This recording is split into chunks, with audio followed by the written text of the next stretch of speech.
Ya, alhamdulillah berkenaan dengan hari lahirnya Nahdlatul Ulama yang ke-101, PCNU Kota Dumai mengadakan kegiatan bakti sosial, terutama adalah donor darah. Ya, harapannya adalah ini bisa bermanfaat untuk masyarakat. Pelaksanaan donor darah juga diikuti oleh pengurus-pengurus PCNU Kota Dumai.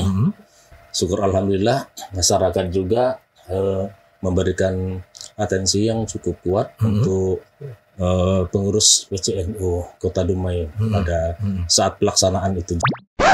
Ya, secara organisasi ya NU sebenarnya tidak menekankan kepada salah satu pasangan calon. Politik NU itu kan politik kebangsaan. Ketika proses itu sudah berjalan bagaimana mestinya, ya siapapun yang jadi pada akhirnya, ya itulah pemimpin kita. Dulu zaman Kiai Haji Abdurrahman Wahid atau Gus Dur, ya pernah menyampaikan bahwa NU tidak kemana-mana, tapi ada di mana-mana. Ada di mana-mana. Di 01 ada, di 02 ada, di 03 ada. Ya.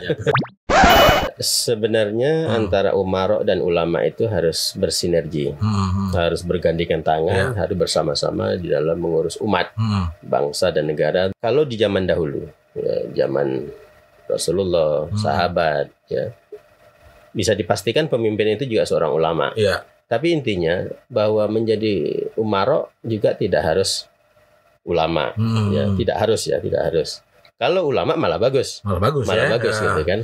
Tapi paling tidak ketika seseorang sudah menjadi umarok, sudah menjadi pemimpin, harus melibatkan ulama untuk menjadi tempat untuk bertanya, tempat untuk meminta fatwa, tempat untuk meminta saran, pendapat, dan nasihat. Pemilu itu kan bukan persoalan ya surga dan neraka, bukan persoalan akidah, walaupun ada ulama mengatakan memilih pemimpin itu bagian dari akidah. Tapi kalau NU memandang tidak sampai sejauh itu. Karena apa? Karena kita bukan negara Islam, ya. Kita negara Kesatuan Republik Indonesia berasaskan Pancasila. Ketika proses demokrasi itu sudah berjalan, walaupun mungkin di sana sini ada kekurangan dan lain sebagainya, makanya itu di negara kita terkait dengan memilih pemimpin itu bukan termasuk kepada persoalan akidah, bukan persoalan surga dan neraka, halal dan haram, ya, ini benar atau salah. Ketika berbicara politik dalam rangka untuk memberikan pemahaman dan pencerahan kepada umat, boleh-boleh saja. Bahwa siapapun yang menjadi pemimpin sudah terpilih, itulah keputusannya Allah Ta'ala. Dalam Al-Quran kan sudah jelas. Allah Ta'ala itu akan mengangkat siapapun yang dia kehendaki dan akan menjatuhkan siapapun yang dikehendaki. Kita memilih ini kan hanya proses. Podcast Radio Puff. Assalamualaikum warahmatullahi wabarakatuh. Selamat datang di Podcast of You.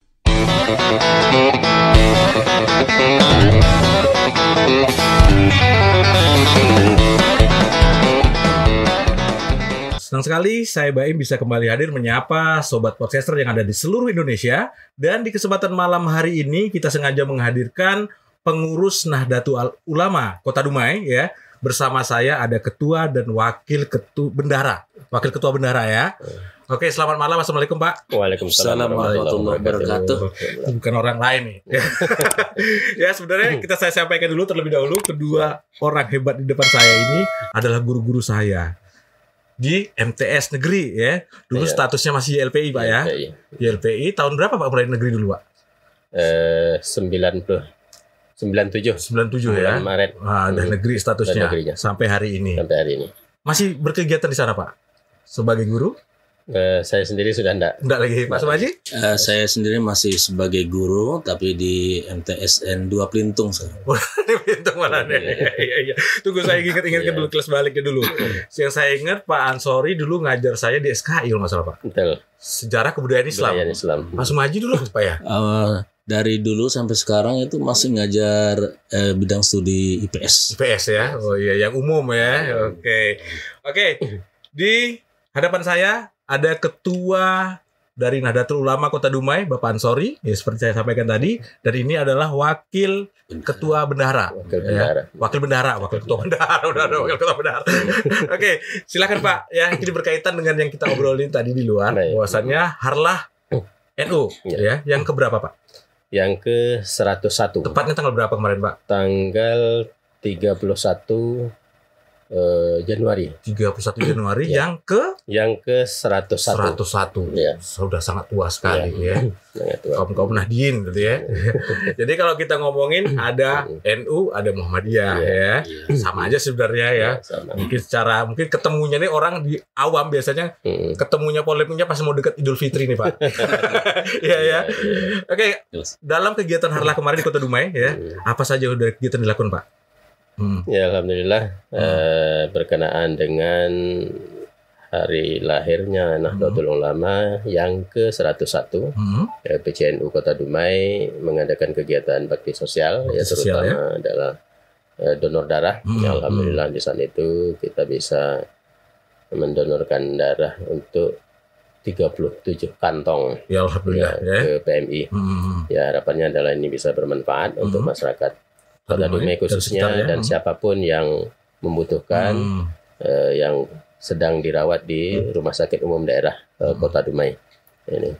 Dan kemudian tentunya harapan kita adalah bahwa ini bagian dari khidmahnya NU kepada masyarakat Kota Dumai sehingga harapannya nanti ke depan juga akan senantiasa terus bisa berbuat lebih banyak lagi untuk umat ya, untuk warga Kota Dumai dan juga yang pastinya terkait soal kantong darah tadi sering kita temuin bahwasan di PMI sering kekurangan kantong darah Pak ya. Betul. Ya banyak membutuhkan tiba-tiba nyari stok di PMI udah nggak ada ya. Jadi ini benar-benar kita himbau juga kepada organisasi lainnya juga, kepada masyarakat lainnya juga ya. Nggak ada salahnya nih buat donor darah ya. Apalagi memang udah kondisinya sehat ya. Mas Maji nih apa mau cerita nih soal Harlah nih Pak Maji? Ya. Ini berkaitan dengan uang dana-dana nih. Ada pengeluaran nggak nih? Ya, jadi untuk kegiatan Harlah NU Kota Dumai yang sudah disampaikan oleh Pak Yai Ansori bahwa pelaksanaan donor darah juga diikuti oleh peserta dari pengurus-pengurus PCNU Kota Dumai dan syukur alhamdulillah masyarakat juga memberikan atensi yang cukup kuat untuk pengurus PCNU Kota Dumai pada saat pelaksanaan itu juga. Balik ke ketua nih, ya. Yai Ansori. Iya. Ini kan di NU ini organisasi banyak juga Pak. Ya. Organisasi yang di Dumai nih Pak, yang mulai dijalankan apa aja nih, Pak? Organisasi di NU yang di Dumai Pak. Untuk di internal NU ya. Ya internal NU. Ya NU itu memiliki badan otonom dan lembaga. Kalau badan otonom itu ada 8, nah lembaganya ada 18 lembaga. Nah, masing-masing badan otonom dan lembaga itu bergerak melakukan kegiatan sesuai dengan apanya masing-masing, ya spesialisasi, ya kemudian usia. Contoh umpamanya badan otonom ya, badan otonom itu diantaranya ada Muslimat NU.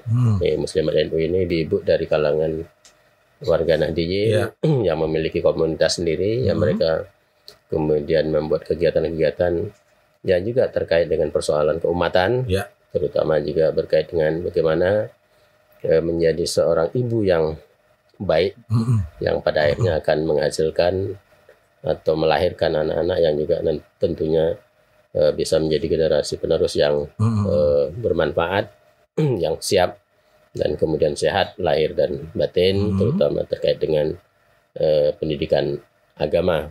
Dan contoh lagi badan otonom yang lain ada namanya Gerakan Pemuda Ansor atau GP Ansor. Nah di GP Ansor itu ada Banser, ya Barisan Ansor Serbaguna. Ini juga melakukan kegiatan-kegiatan sesuai dengan tingkat usia, ya yang namanya pemuda.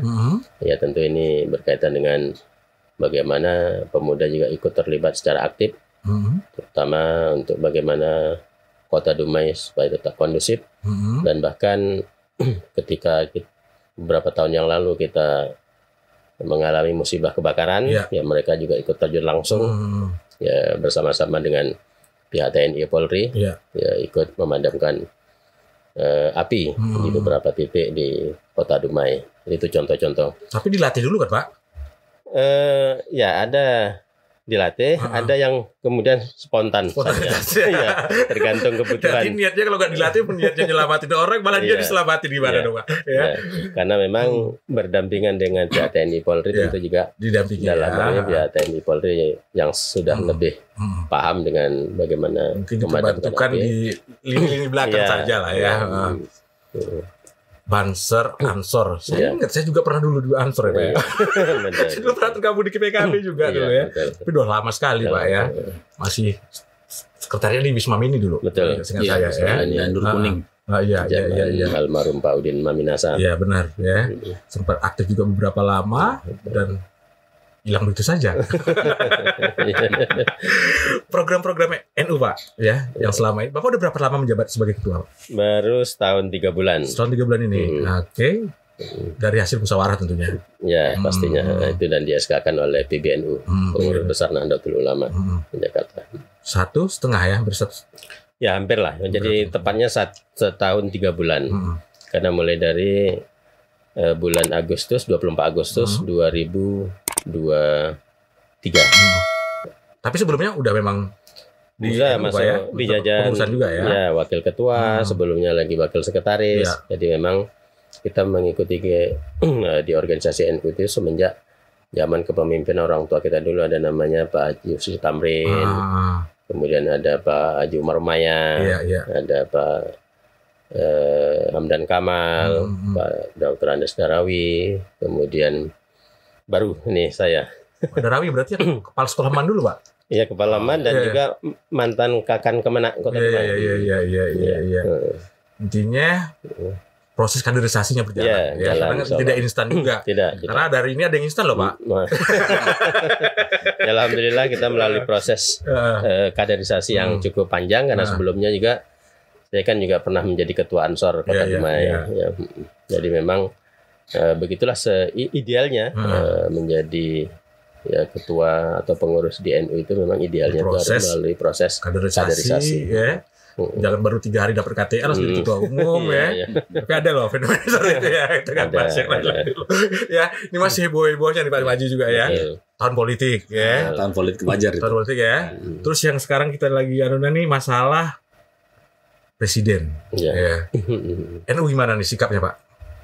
Ya, secara organisasi ya NU sebenarnya tidak menekankan kepada salah satu pasangan calon. Ya bebas gitu ya. Karena memang politik NU itu kan politik kebangsaan.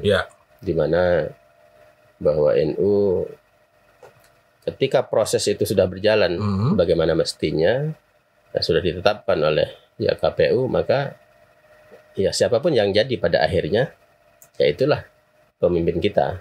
Tapi dari atasnya tidak ada penekanan buat kader-kader simpatisan. Secara resmi tidak ada penekanan langsung ya. Walaupun NU punya partai sendiri. Punya partai. Orang NU kan udah ada. Silakan berpolitik, tapi ada jalurnya partainya kan. Kita tahu sendiri partai siapa itu ya. Betul. Tapi secara globalnya enggak. Tapi tidak mengikat. Tidak mengikat. Maka dulu zaman Kiai Haji Abdurrahman Wahid atau Gus Dur ya pernah menyampaikan bahwa NU tidak kemana-mana, tapi ada di mana-mana. Ada di mana-mana. Di 01 ada, di 02 ada, di 03 ada. Ya. Ada tambahan Pak terkait hiruk pikuknya pesta demokrasi 14 Februari mendatang. Ya, pesta untuk demokrasi di negara kita. Ya, mudah-mudahan diharapkan pesta demokrasi itu santun. Beradab dan damai untuk kita semuanya, dan juga untuk bangsa Indonesia dan untuk Kota Dumai. Mari kita bersama-sama untuk saling menjaga keamanan dan kelancaran daripada pesta demokrasi yang insya Allah akan kita laksanakan pada tanggal 14 Februari yang akan datang. Demikian. Sama-sama kita menjaga semua elemen masyarakat Kota Dumai bagaimana menciptakan suasana kondusif, damai, dan poinnya juga saling sama-sama mengawal biar terselenggara pemilu jujur dan adil, sehingga hadir pemimpin-pemimpin yang benar-benar dari rakyat gitu ya. Fenomena hari ini Pak ya, banyak caleg banyak caleg dengan strateginya ya. Terus kita juga ngelihat hari ini ya, kita tidak bisa juga menutup mata money politik bertebaran di mana-mana. Benar. Himbauan dari NU dong. Gimana nih Pak? Ya jelas karena NU memandang ya katakanlah persoalan money politik adalah persoalan yang sudah melanggar konstitusi, dan yang tidak kalah pentingnya adalah melanggar ya norma-norma agama dan agama, bahkan itu termasuk dalam kategori rasuah, penyogokan ya, suap. Ya, kalau bahasa Melayu atau Malaysianya rasuah. Ya.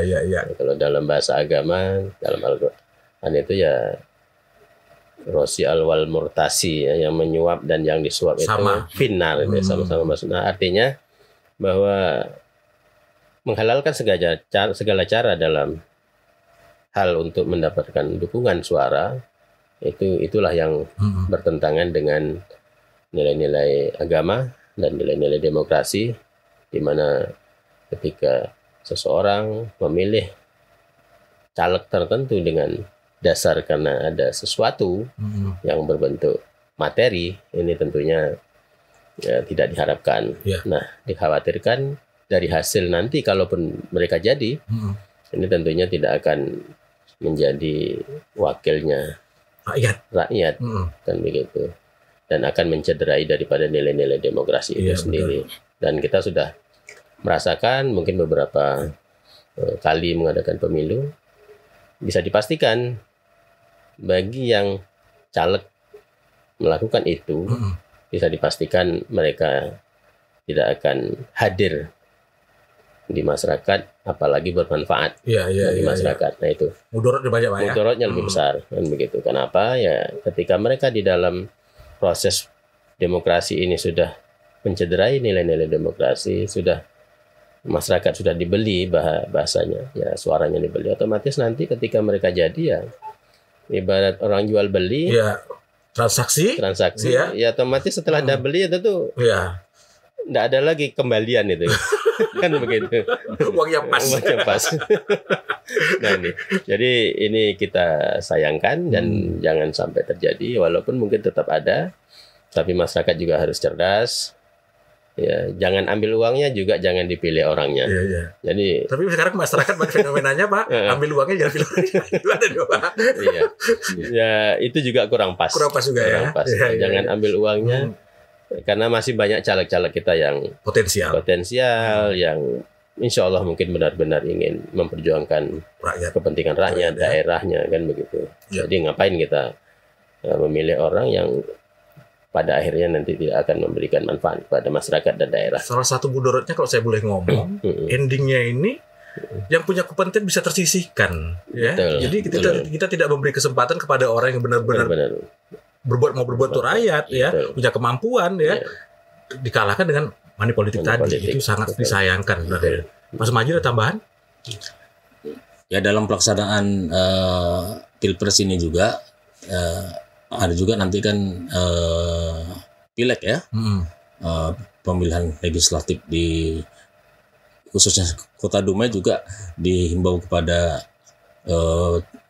para caleg juga supaya bisa memberi kedewasaan kepada masyarakat kita, dan kepada masyarakat juga diharapkan untuk berpola pikir cerdas ya. Jadi kalau ada memberikan sesuatu, ya itu juga mengurangi daripada arti pelaksanaan demokrasi pileg khususnya untuk Kota Dumai dan untuk kita semuanya. Tapi bukan hanya uang, sembako juga macam-macam. Beda-beda lah ya. Kain sarung juga berbentuk materi lah. Ada yang dipakai kostum buat rebanaan. Oke Pak, ya kita cukupkan dulu lah itu ya. Sekarang saya mau tanya juga nih ya, peran ulama dan umaro. Ya, masih kita masih melihat kondisi hari ini. Ya itu tadi. Bagaimana kadang-kadang umaro menempatkan posisinya kurang tepat, ya. Dia adalah pemimpin, kan? Pemimpin yang ditunjuk oleh masyarakat secara demokrasi, itu ya. Tapi ya mungkin tidak ada salahnya sebenarnya. Cuma hanya saja kadang-kadang menempatkan ulama ini justru ya kita lihat ya yang di atas kita terlalu usah sebutkan, tapi ya itu tadi seharusnya dia minta restu pada ulama, ya. Jangan ulama ditarik buat kepentingan. Karena ada juga nih, tarik ulama sana ulama sini tujuannya itu tadi identitas politik atau apa dan lain-lainnya juga ini tuh gak baik juga nih Pak. Himbauannya juga nih kita pengen dari NU Pak. Ya sebenarnya antara umarok dan ulama itu harus bersinergi, harus bergandengan tangan, harus bersama-sama di dalam mengurus umat, bangsa dan negara, dan khususnya mungkin di Kota Dumai ya daerah Kota Dumai kan begitu. Memang kalau di zaman dahulu, ya, zaman Rasulullah, sahabat, ya bisa dipastikan pemimpin itu juga seorang ulama, ya kan kita tahu sahabat 4 Khulafaur Rasyidin ya seorang pemimpin juga seorang ulama ya orang yang paham tentang agama karena mereka belajar langsung dari Rasulullah tentang Islam. Tapi setelah itu ya itu ada semacam dinamika lah ya mungkin paham agama juga ada yang mungkin kurang dan seterusnya. Tapi intinya bahwa menjadi umarok juga tidak harus ulama ya tidak harus. Kalau ulama malah bagus gitu kan. Tapi paling tidak ketika seseorang sudah menjadi umarok sudah menjadi pemimpin, dia harus melibatkan ulama untuk menjadi tempat untuk bertanya. Tempat untuk meminta fatwa, tempat untuk meminta saran, pendapat dan nasihat kan begitu. Agar apa? Ketika dia memimpin betul-betul harapannya adalah sesuai dengan nilai-nilai agama, kemudian kebutuhan atau kepentingan masyarakat terutama kan begitu. Sehingga keberadaan ulama juga betul-betul tampil sebagai penyeimbang antara urusan duniawi dan ukhrawi kan begitu, sehingga harapannya adalah negara atau daerah itu akan menjadi berkah. Dan kemudian hari ini mungkin juga ada fenomena bahwa seorang umarok harus ulama atau harus katakanlah harus tampil sebagai ulama juga. Saya pikir untuk hari ini kurang tepat juga gitu kan. Karena biarkanlah fungsi ulama itu ya berikan kepada ulama kan begitu. Karena khidmahnya umarok ya itu tentu dia fokus mengurusi daerahnya, mengurusi negaranya, mengurusi masyarakatnya ya, termasuk tata kelola pemerintahan yang baik itu seperti apa. Jangan ikut cawe-cawe persoalan urusan ulama kan begitu. Jadi biar fokus. Nah, karena itu tadi, karena persoalan pemimpin hari ini atau umarok hari ini tidak mesti dia adalah seorang ulama kan begitu. Jadi biarlah fokus mereka mengurusi tentang tata kelola pemerintahan, tugas dan fungsi masing-masing. Tugas dan fungsi masing-masing. Jangan kemudian mengambil alih peran ulama kan begitu. Mengambil peran ulama rupanya gantung pula. gantung pula. Gitu. Jadi fokus ke situ. Nah begitu juga seorang ulama yang fokus juga memberikan nasihat, pandangan, ya bimbingan, ya fatwa-fatwa yang memang bagaimana kemudian seorang umarok ini betul-betul terkawal. Ya, cara bagaimana mengelola pemerintahan yang sesuai dengan nilai-nilai lah ajaran Islam ya.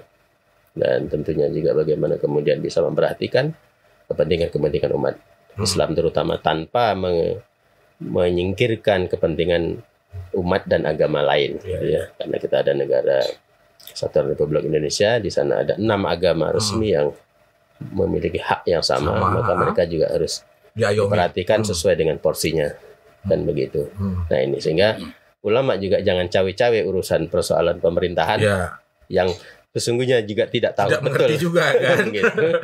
Tapi fokus saja kepada bagaimana mengurusi umat. Kemudian memberikan bimbingan, pemahaman dan nasihat kepada umarok. Sehingga mudah-mudahan dengan sinergitas ini antara umarok dan ulama betul-betul bisa bersatu dan tentunya akan membawa keberkahan bagi masyarakat dan daerah Kota Dumai khususnya seperti itu. Di akhir zaman akan muncul ulama-ulama buruk yang juga akan menyesatkan. Ya, gimana nih Pak Yai? Ya sebenarnya kita juga tidak bisa langsung hari ini, katakanlah kalau dianggap hari ini merupakan akhir zaman ya. Iya, belum ya. Kita juga belum tahu nih ya. Ya kategori akhir zaman, cuman kan kita tidak bisa mengukur berapa tahun lagi kiamat gitu kan. Akhir zaman itu artinya kan mendekati kiamat kan, kiamat kubro kan begitu. Nah, kita tidak bisa pastikan, walaupun kita ini ya umatnya Nabi Muhammad itu ya itu dianggap umat akhir zaman gitu. Tetapi kemudian terkait dengan persoalan ulama usuk dalam bahasa agama atau ulama yang jelek, buruk ya. Itu memang kita tidak bisa langsung membuat justifikasi bahwa si A si B itu adalah ulama usuk. Tapi intinya adalah ketika ulama itu masih berpegang teguh kepada nilai-nilai ajaran agama ya. Kemudian memiliki ilmu pengetahuan tentang agama yang mumpuni, yang luas begitu ya. Ya. Ulama itu kan artinya memang orang-orang yang berilmu ya. Memang betul-betul ulama begitu. Dan kemudian konsisten dengan ajaran agamanya, ya, ilmunya, ya, amaliyahnya, akhlaknya dan seterusnya, maka kita anggap itu masih ulama yang baik gitu kan. Nah, sebaliknya mungkin ada gelar-gelar ulama atau predikat-predikat ulama, tetapi dalam kepribadian, dalam ucapan keseharian ya, ini tidak mencerminkan seorang ulama, ya maka inilah mungkin ya bisa dikategorikan sebagai ulama usuk begitu. Karena ilmu atau orang yang berilmu atau yang dikatakan ulama itu tolok ukurnya itu adalah di akhlaknya. Akhlak itu apa? Ya yang keluar dari mulutnya, yang sesuai dengan dan apa yang dilakukan. Nah itu sesuai dengan ilmu kan gitu. Ucapannya sesuai dengan ilmunya, tingkah laku perbuatannya juga sesuai dengan ilmunya, sehingga menjadi kafah dia, menjadi utuh dia. Ya, jadi tidak ada yang kurang. Persoalan mungkin di sana sini ada hal yang mungkin sebagai manusia salah yang sifatnya ya katakanlah mungkin sengaja atau tidak disengaja, itu mungkin masih lumrah. Tetapi ketika itu berkelanjutan ya menjadi karakter sehari-hari ya mungkin ini bisa dikategorikan daripada ulama usuk tadi. Walaupun sekali lagi kita tidak bisa menjustifikasi ya siapa, bagaimana seperti itu, karena ini juga menyangkut dengan persoalan-persoalan apa namanya ya privasi seseorang. Yang penting bagaimana kemudian seseorang yang dianggap ulama itu betul-betul konsisten dengan ilmunya, dengan perbuatannya dan ucapannya. Seperti itu. Ya, intinya kita bukan menjustifikasi, tapi kita pengen memberi edukasi kepada masyarakat agar masyarakat tidak mengarah ke sana akhirnya gitu kan. Masa kita kasih tahu tipsnya nih. Kalau udah menemukan yang seperti ini ya menjauh lah ya. Kalau tidak sesuai ucapan dengan perbuatannya menjauh lah ya gitu ya. Agar tidak sesat dan menyesatkan lagi ya. Itu berkelanjutan nih. Kalau udah dia nanti anaknya, keluarganya akhirnya nambah deh ya. Muncul aliran sesat baru. Ada tambahan Pak Subaji? Ya saya kira dalam hal ini perlu kerjasama antara umaro sama ulama dan mereka bisa menempatkan posisinya pada masing-masing kan. Itu yang ulama membuat kesejukan di hati masyarakat gitu kan, khusus untuk Kota Dumai. Yang umaro juga sebagai pemegang kekuasaan juga tidak sewenang-wenang dengan masyarakat yang khususnya untuk Kota Dumai ini yang mengamalkan nilai-nilai keagamaan itu sangat kental sekali di Kota Dumai itu. Jadi bersama-sama para umaro dan ulama untuk membuat suasana di khususnya Kota Dumai lebih baik lagi dan menyejukkan bagi kita semuanya. Ya. Saya ada titipan nih dari seorang teman, karena tahu nih bakalan kedatangan dari NU nih. Ya. Ini berkaitan yang ada di Kota Dumai hari ini, Pak. Ya. Kasus perjudian yang dikemas dengan macam-macam lah ya. Yang hari ini yang udah lama tutup dibuka lagi, helper. Ya. Ini juga jadi masalah. Tokoh masyarakat sudah nyampaikan ya. OKP juga sudah merasa apa, masyarakat juga udah apa. Tapi kayaknya ada aja cara buat menghalalkan jadi tetap bisa beroperasi lagi. Gimana ini Pak? Terkait perjudian yang dikemas dengan helper tadi. Ya memang disinilah kejelian dari ya pemerintah daerah ya termasuk aparat penegak hukum ya. Ya ini. Jadi artinya pemerintah daerah beserta aparat penegak hukum ketika memang ada laporan dari masyarakat ya harus segera ditindaklanjuti dan begitu. Kenapa? Karena kan komitmen kita bahwa apapun bentuk judinya dibungkus dengan untuk rokok, mau tukar voucher apa itu ya harus segera dimusnahkan, ya harus ditangani cepat gitu ya. Kenapa? Kita khawatir nanti bagi masyarakat yang tidak sabar, ya kemudian mengambil langkah tindakan sendiri, ya main hakim sendiri kan yang rugi juga semua pihak lah, kan begitu. Nah artinya memang sekali lagi pemerintah daerah beserta seluruh jajaran penegak hukum itu harus betul-betul tanggap ya, apalagi laporan masyarakat sudah ada ya. Tentunya ketika ada laporan kan paling tidak harus dilihat secara langsung nih, nah, di mana tempatnya, seperti apa pola judinya, dan dipelajari. Nah ketika memang indikasinya memang kuat bahwa itu adalah kegiatan yang bernuansa judi, ya harus segera diberantas, harus proses penegakan hukum harus dilakukan gitu kan. Sehingga jangan sampai nanti meresahkan masyarakat, walaupun kita yakin bahwa ada di antara masyarakat yang suka. Tetapi sekali lagi judi itu tidak menjadikan masyarakat itu justru menjadi kaya, bahkan justru yang ada malah habis, kan begitu. Nah artinya dari sisi sosial saja itu tidak menguntungkan bagi masyarakat, apalagi kalau kita berbicara agama yang memang betul-betul dilarang persoalan judi apapun bentuknya. Tapi sepertinya kuat sekali di belakangnya Pak. Ya, dalam artian begini loh. Ya kita mungkin ini memang nggak bisa dihapus karena tapi di daerah lain bisa kok. Gitu ya. Di beberapa tempat bisa. Ya. Tapi kenapa di Dumai tutup buka? Ya, seperti ada kucing-kucingan di sininya. Ya. Permasalahan juga media juga tidak merespon ini dengan baik. Mungkin ada kita nggak bisa ngomong apalah ya. Yang pastinya tidak juga tereksplos dengan baik ya. Sehingga ya kejadian hari ini pada buka semua lagi, ya. Ada yang keberatan, banyak sih yang keberatan, dan ada juga yang suka, karena suka mereka kesana loh Pak. Jadi tadi ya. Tapi kalau kita ngomongin mudorot, ini jelas sangat, mudorotnya luar biasa. Besar ya. Mudorotnya luar biasa ya. Oke lah, ya jelas kita juga pengen dengar tadi proses seperti itulah Pak ya. Pemerintah juga tanggap dan NU juga punya kewajiban juga dong Pak, buat mengingatkan juga, ya, pada pemerintah kita, kepada aparat hukum kita ya. Kita saling diskusi dulu gimana ya langkah yang tepat untuk ini sama-sama enak gitu ya.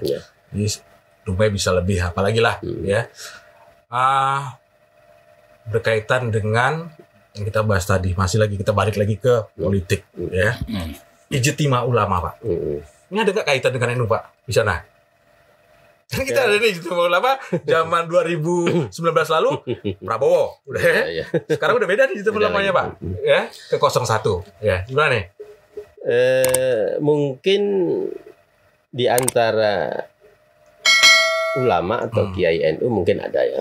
Tapi secara organisasi NU tidak ikut. Karena begini, pemilu itu kan bukan persoalan ya surga dan neraka, bukan persoalan akidah, walaupun ada ulama mengatakan memilih pemimpin itu bagian dari akidah. Tapi kalau NU memandang tidak sampai sejauh itu. Karena apa? Karena kita bukan negara Islam, ya. Kita negara Kesatuan Republik Indonesia berasaskan Pancasila.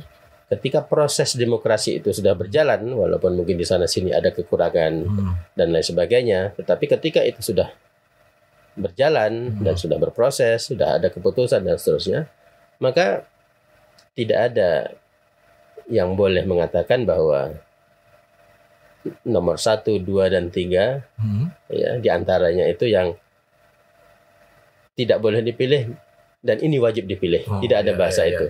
Jadi ketika memang sudah ada ketetapan 3 pasangan calon terkait dengan capres dan cawapres dan begitu, maka ketiga-tiganya ini ya berhak dipilih dan tidak akan dosa. Kalaupun kita salah memilih, nantinya di kemudian hari efek juga kita nggak ada dosa ya. Karena ini bagian daripada ijtihadi, ya upaya kita berijtihad, berikhtiar untuk mencari pemimpin. yang kita anggap prosesnya sudah selesai ya. Prosesnya sudah selesai. Ya, tahapan-tahapan seleksi ya untuk kemudian menjadi calon tetap itu sudah selesai. Ya gini. Karena itu makanya itu di negara kita terkait dengan memilih pemimpin itu bukan termasuk kepada persoalan akidah, bukan persoalan surga dan neraka, halal dan haram, ya ini benar atau salah. Subjektivitas saja. Subjektivitas. Karena itu maka ketika ada ijtima yang terkait dengan mengatakan bahwa harus nomor sekian yang harus yang sesuai dengan syariat, saya pikir itu keliru. Ya, ini justru akan memecah belah bangsa umat, ya, dan memecah belah umat, dan akan menimbulkan persoalan-persoalan yang justru ini akan merusak suasana pesta demokrasi dan demokrasi itu sendiri, ya, gitu. Lantas ya kita juga dengan fenomena yang terjadi hari ini dari media, dari TV dan lain-lain juga kita melihat ada indikasi-indikasi kecurangan-kecurangan, ya. Tapi kita juga tidak bisa bagaimana ya kita ngomongnya, intinya itu ada, itu ada, pasti ada ya. Bagaimanapun itu ada pertempuran dengan strategi masing-masing, ada dengan cara curang, dengan cara apa ya. Cuma kita sebagai masyarakat juga punya kewajiban juga dong Pak ya, untuk menjaga dan mengawali tadi ya. Bagaimanapun kita mengajak masyarakat Kota Dumai jika menemukan temuan-temuan seperti itu, bukan kapasitas kita juga buat apa, tapi kapasitas kita adalah melaporkan ya. Karena kita juga ada petugas Bawaslu-nya juga ya. Jadi jangan mengambil sikap atau cara sendiri ya, atau dengan hal-hal yang tidak baik tentunya. Kita mengingatkan pada warga Kota Dumai jika ada temuan-temuan segera laporkan kepada yang bersangkutan berkepentingan ya. Ya. Silakan. Ya, jadi ibarat main bola. Kan iya. Ada wasit, ada juri, ada pemain ya. Ada supporter juga. Iya. Supporternya luar biasa nih Pak. Nah, artinya bahwa terjadinya mungkin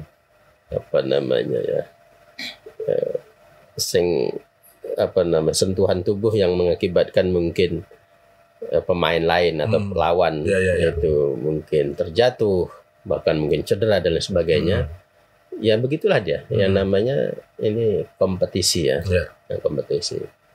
Nah, tetapi memang bukan berarti kita membenarkan ya, bukan berarti membenarkan. Tapi itu sesuatu hal yang lumrah terjadi. Nah, tinggal lagi bagaimana kemudian ya, karena ada wasitnya ya, sebagai masyarakat kita tentu melaporkan. Nah, kemudian kepada siapa saja yang memiliki potensi melakukan kecurangan, saya pikir semua punya potensi untuk melakukan kecurangan. Kan begitu. Artinya tidak hanya di level pusat gitu ya. Tidak hanya kepada calon pasangan tertentu gitu ya. Seluruh pasangan memiliki potensi melakukan kecurangan. Tergantung tinggal lagi kemasannya pertama, yang kedua ruang lingkupnya. Kan begitu. Contoh umpama di satu daerah, ini terkait dengan capres katakanlah, capres cawapres. Di satu daerah tentu ada di situ ada gubernur atau ada bupati. Kan begitu. Yang kemungkinan mungkin gubernur bupati ini dukungannya adalah kepada pasangan tertentu. Otomatis bupati atau wali kota atau gubernur berupaya semaksimal mungkin bagaimana untuk supaya dukungannya ini ya nomor tertentu tersebut itu jadi atau paling tidak suaranya banyak di situ. Karena ini pertaruhan dia sebagai kepala daerah yang notabene dia juga dipilih oleh partai di saat itu atau diusung dan dipilih oleh partai tertentu kan begitu. Yang kebetulan mungkin ketika Pilpres ini juga sama kan begitu. Makanya potensi itu sangat bisa terjadi dan bahkan sudah terjadi di beberapa daerah di mana gubernur, bupati, wali kota ikut intervensi dengan berbagai macam cara lah ya. Jadi artinya tidak hanya mungkin di level pusat ya yang punya potensi ya, katakanlah ada indikasi umpamanya ada yang mengatakan bahwa presiden cawe-cawe gitu ya. Nah, artinya ikut cawe-cawe ini tidak hanya presiden. Tapi gitu. dia ngomong loh, Pak. Nah, Udah ngomong. Dia mau kampanye. ya apalagi kan. Udah secara langsung loh. Artinya itu. Boleh presiden ikut Betul, kampanye. betul. Berarti kepala daerah juga boleh.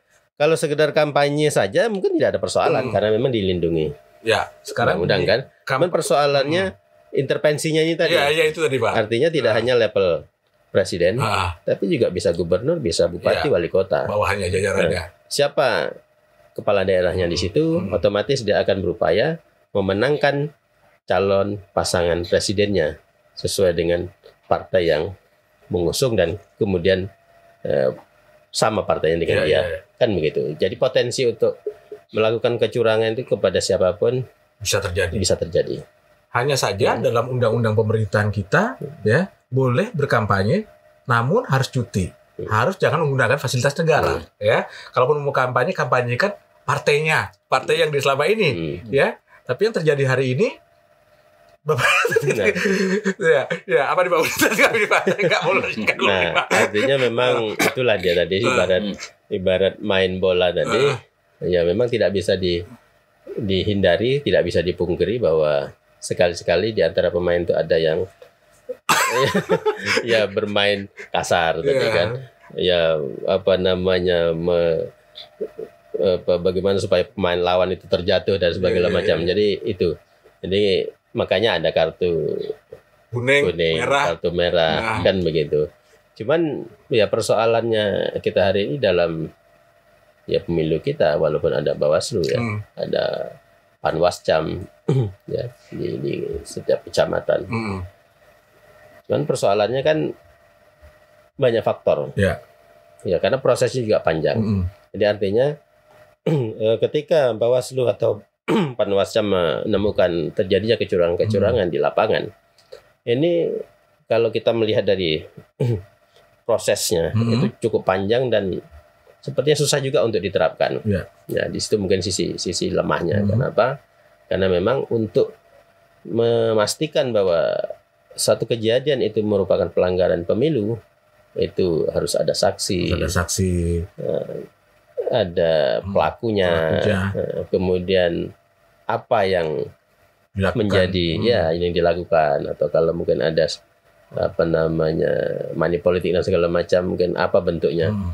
Nah, persoalannya lagi bahwa ketika itu dilakukan kan begitu. Contoh umpamanya ada tim yang untuk calon tertentu baik dia calon anggota legislatif maupun calon presiden dan wakil presiden. Tetapi seseorang ini ketika money politik umpamanya, tetapi dia namanya tidak terdaftar di tim suksesnya. Maka itu celah tadi, Pak. Ya, ini tidak bisa diproses. Ya. Gitu, kan? Biasa aja dia berdalih, saya relawan kok. Saya relawan kan saya suka sekali dengan dia gitu ya. Nah, saya pakai uang saya sendiri. Nah, itu dia. Jadi hal-hal seperti itu yang memang susah.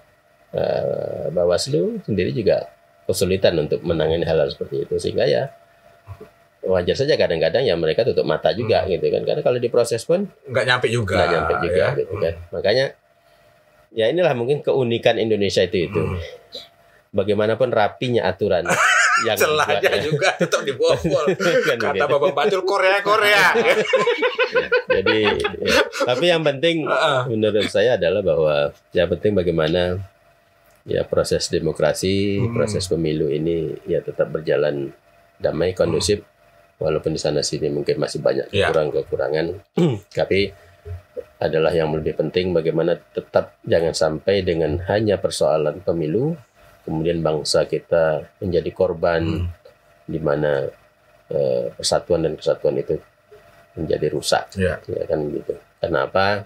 Pada prinsipnya itu tadi. Ketika sudah ada 3 pasangan calon presiden dan wakil presiden, maka siapapun yang terpilih, itulah putra-putra terbaik kita. Karena mereka sudah melalui tahapan-tahapan sampai kepada mereka ditetapkan sebagai calon. Izin, saya mengutip pernyataan dari seorang ulama di Indonesia, Kiai Haji Abdul Hakim Nastiar. Katanya begini, ya, pilihlah pemimpin yang terbaik dari yang baik. Ya. Terus kalau nyoblosnya 1, Pak. Ya. Kalau nyoblosnya 2 batal, Pak. Nggak sah. Nyoblosnya 3 juga nggak sah. Jadi nyoblosnya 1, Pak. Jadi gimana, Pak? Nyoblosnya 1 apa 2, Pak? Ya dalam pemilu itu kan yang dicoblos itu pasti satu aja ya? Karena itu yang sah. Kalau sempat dicoblos lebih daripada satu, nggak sah ya? Nggak sah, apalagi semuanya dicoblos. Ya kan? Semuanya dicoblos, wah ini gawat ini kan. Jadi pilihlah menurut masing-masing daripada rakyat Indonesia. Kita cari pemimpin menurut dia mana yang dia suka. Karena karena mereka ini juga dipilih berdasarkan proses dan melalui undang-undang yang berlaku di negara Indonesia. Khusus untuk yang 3 ini kan. Hanya gitu saja kan. kita ingatin nanti kalau di TPS nyoblosnya 1 aja. Satu Jangan sampai 2, yang 3 nggak sah. Kita sepakat berdua Pak. Bayarin dulu. Gimana dong? Pak, sorry. Gimana?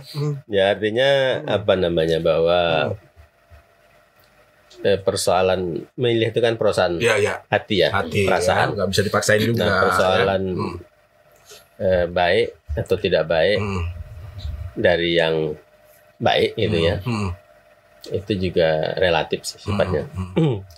Karena sama dengan kita ya, sama lah milih presiden ini mungkin sama dengan kita milih istri ya. Kalau kita kan sebetulnya idealnya manusia. Kalau beristis lama Pak, kalau beristis seumur hidup, ini 5 tahun ya Pak. Ya artinya kira-kira anunya begitu lah ya. Anomalinya. Apa namanya, idealnya kita milih istri itu kan yang cantik, semampai gitu kan, dari keturunan yang orang yang baik-baik. Bahkan dalam agamanya harus maliha ya, selain jamaliha cantik juga maliha hartanya kan begitu, nasabiha ya, kemudian nasabnya. Jadi begitu juga mungkin dengan presiden ini, artinya bisa saja karena ini berbicara hati, walaupun menurut orang lain tidak baik, tapi itulah yang menurut dia hati tidak baik, begitu kan, sehingga tidak ada apa namanya, katakanlah harga mati bahwa yang baik ini si A nomor 1, nomor 2, nomor 3, atau yang lainnya tidak, kan begitu. Karena itu tadi persoalan hati. Dan kemudian tentu juga ada di antara masyarakat kita yang juga mungkin berdasarkan referensi-referensi, informasi-informasi tentang masing-masing calon, dan preferensi itu tentunya dengan berbagai macam pertimbangan ya. Tinggal bagaimana mereduksinya, merealisasikan ke baik, pemahaman dia bagaimana itu kan. Itu kan begitu, sehingga ya menurut kita baik, menurut orang tidak baik, atau menurut kita inilah yang terbaik gitu kan. Untuk saat ini yang terbaik tapi sebagian orang tidak baik. Nah, makanya demokrasi itu ya itulah dia. Bagaimana menghargai perbedaan tadi ya. Kan begitu. Walaupun nanti pada akhirnya ketika pemilu dalam penghitungan apakah 1 putaran ataupun 2 putaran, kan begitu, dan otomatis tidak akan mungkin apalagi 3 calon, tidak mungkin ini apa namanya bahwa akan didominasi 80% oleh 1 calon itu kan tidak mungkin ya, tidak mungkin.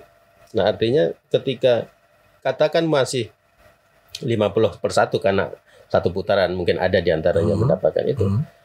Ya, yang lainnya bukan berarti lantas boleh menafikan ini gitu ya. Kan begitu. Artinya yang 40 sekian persen atau katakanlah 20, 30 sekian persen tidak boleh menafikan dari yang sudah mendapatkan 50%, atau mungkin nanti ada putaran kedua. Kan begitu. Yang mungkin 40, 30, 20 umpamanya. Atau 40, 20, 30, 30 umpamanya, kan begitu. Ya yang 20 ini tidak boleh menafikan seolah-olah apa namanya ini tidak adil kan begitu, atau ada kecurangan segala macam. Ya itu tadi, selagi bisa dibuktikan ya silakan, tapi kalau tidak ya juga harus legowo gitu. Harus menerima ya. Itulah resiko di dalam kita mengikuti pemilu dan berdemokrasi. Itu resikonya begitu. Artinya sekali lagi, untuk memilih pemimpin itu tidak harus di atas 70% baru kita anggap ini adalah pemimpin pilihan rakyat. Sesuai dengan kesepakatan undang-undang bahwa kalau nanti umpamanya 3 calon ini ada di antara yang 50+1, maka apapun ceritanya ini harus mutlak ya. mutlak harus dihormati, harus dihargai, harus diterima siapapun dia. Kan begitu. Jangan yang lain kemudian melakukan ya katakanlah tindakan-tindakan yang mungkin justru akan merusak hasil daripada pemilu itu sendiri. Seperti itu harus legowo. Maka demokrasi itu sesungguhnya adalah bagaimana kita bisa menerima perbedaan dengan legowo. Kan? Walaupun kadang-kadang dalam satu rumah suami istri beda pilihan, banyak. Bahkan bukan sekedar beda pilihan, bahkan mungkin juga ya sempat terjadi pertengkaran. Itu fakta loh. Itu. Karena dengan argumennya masing-masing. Dengan membenarkan inilah paling benar ya. Serah ya bagaimana. Tapi yang penting itu tadi satu catatan, jangan persoalan pemilu ini kemudian diarahkan kepada persoalan akidah atau agama. Karena apapun ceritanya, 3 pasangan calon ini itu adalah sudah melalui proses mekanisme aturan yang sudah sama-sama kita sepakati di negara kita, sehingga siapapun yang menjadi calon dan siapapun nanti yang pada akhirnya jadi itulah dia presiden kita, itulah pemimpin kita. Lantas berikutnya nih Pak, dalam Islam dalam Islam kita juga banyak yang masih alergi dengan politik. Padahal dalam Islam juga dia boleh berpolitik seperti muamalah dan lain-lainnya ya. Mungkin bisa diimbau pada masyarakat Pak. Kalau masih ada yang alergi, jangan bawa ke masjid ngomongin politik, jangan apa. Salah nggak sih Pak? Begini. Jadi saya menyikapi hal itu ada 2 hal ya. Yang pertama, ketika berbicara politik dalam rangka untuk memberikan pemahaman dan pencerahan kepada umat, boleh-boleh saja. Boleh Pak ya? Boleh saja. Tetapi kalau sudah mengarahkan, kemudian membuat fatwa katakanlah ini nomor sekian, ini yang paling benar, nomor sekian ini tidak benar, ini lebih tidak benar mamanya, itu yang tidak boleh. Tapi ketika memberikan pemahaman kepada umat bahwa pilihan politik itu menjadi tanggung jawab kita, memilih pemimpin itu tanggung jawab kita, itu boleh dengan berikan pemahaman. Nah, kalau masalah pemimpin yang ideal, itu tidak ada yang ideal. Kalau kita flashback di zaman sahabat yang 4 Khulafaur Rasyidin itu, kalau kita baca sejarah di masa mereka memimpin, itu sepertinya kalaulah saya bisa bayangkan, kalaulah saya hidup di saat itu, saya mungkin ada 2 kemungkinan. Saya akan menjadi pengikutnya yang fanatik atau mungkin sebaliknya. Ya, kita sadar bahwa di dalam sejarah mulai dari zaman Khalifah Abu Bakar, Umar, Utsman, apalagi Ali, itu sering terjadi pergolakan, terjadi perang saudara, terjadi pemberontakan dan lain sebagainya. Artinya apa? Ketika ada yang melakukan pemberontakan, ada yang membangkang dan seterusnya, berarti kan kelompok ini menganggap bahwa pemimpin yang ada tidak ideal kan begitu. Nah, ini artinya kalau kita berharap ideal seperti apa, itu tidak akan kita temui.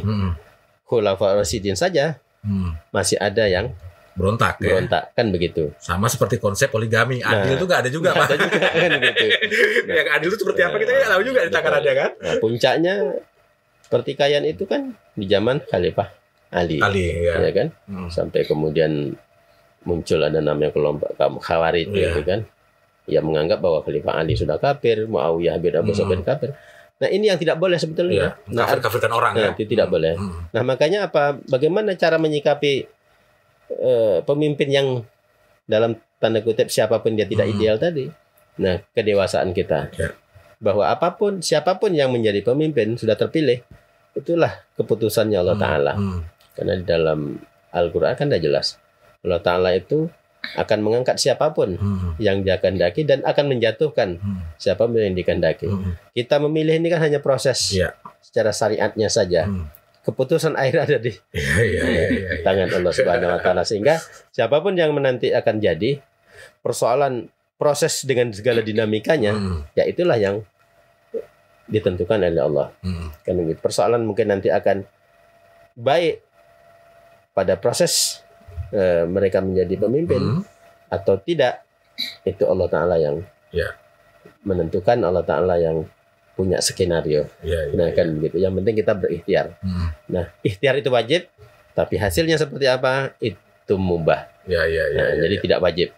Sama dengan kita mencari rezeki itu wajib, tapi dapat atau tidak dapat itu urusan Allah Ta'ala. Allah ya, udah berusaha sekian malam, kalau mau belum rezeki nggak dapat juga, gitu kan. Nah. Kalau wajib kita nih, yang kita melarat ini berarti dosa nih. Kan begitu, kira-kira begitu. Jadi begitu juga dalam memilih pemimpin. Yang penting kita sudah berikhtiar. Persoalan nanti siapa yang pada akhirnya jadi, yaitu Allah Ta'ala yang sudah menentukan gitu. Tambahan Pak Sumaji? Ya. Dalam hal ini untuk pemilihan pemimpin khususnya Pilpres ini ya, kita bersama-sama untuk menjaga stabilitas, keamanan, gitu kan. Sudah itu berikhtiar untuk lebih bagus, ya.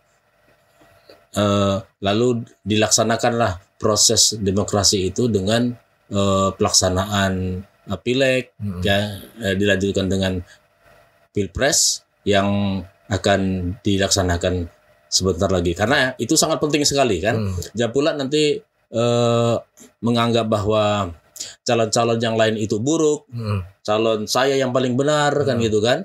Itu akan mengarah pada pengrusakan demokrasi di negara kita. Soalnya berkotak-kotak ya. Berkotak-kotak. Jadi siapapun juga nanti yang terpilih diharapkan kepada